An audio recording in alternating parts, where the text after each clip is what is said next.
क्या भगवान भी किसी के अधीन हो सकते हैं?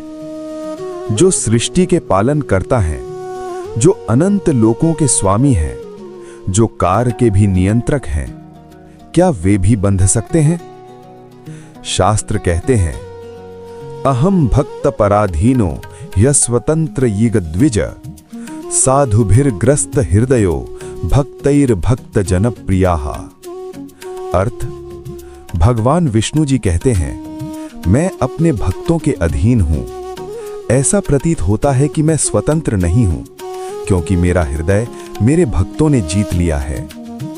अब सोचिए, वो कौन सा भक्त था जिसकी भक्ति ने स्वयं भगवान विष्णु जी को मौन कर दिया।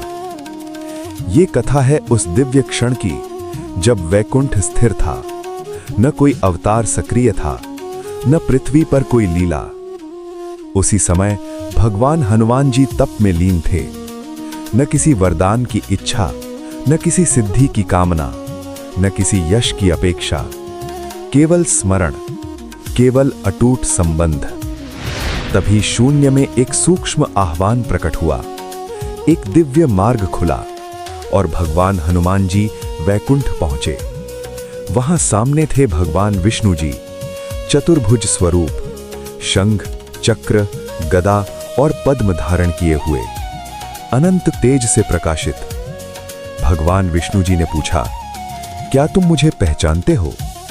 भगवान हनुमान जी ने प्रणाम किया और कहा, आप समस्त सृष्टि के आधार हैं। भगवान विष्णु जी ने फिर पूछा, यदि मैं मूल स्वरूप हूं तो क्या तुम मेरी उपासना करोगे? भगवान हनुमान जी ने उत्तर दिया, मूल निराकार है, पर मेरी भक्ति एक साकार भाव में स्थिर है। मेरे लिए वही परम है। वैकुंठ मौन हो गया। क्षण भर में भगवान विष्णु जी का दिव्य रूप प्रकाश में परिवर्तित होने लगा। शंख शांत हुआ, चक्र स्थिर हुआ, तेज प्रकाश में विलीन होने लगा और केवल चेतना शेष रही। वो चेतना भगवान हनुमान जी के हृदय में प्रवेश कर गई। उस क्षण भक्त और भगवान का भेद समाप्त हो गया। तब भगवान विष्णु जी की वाणी प्रकट हुई, मैं अनेक रूप धारण करता हूं, पर सच्ची भक्ति मुझे बांध लेती है। जहां ऐसा प्रेम होगा, वहां मैं स्वतः उपस्थित रहूंगा।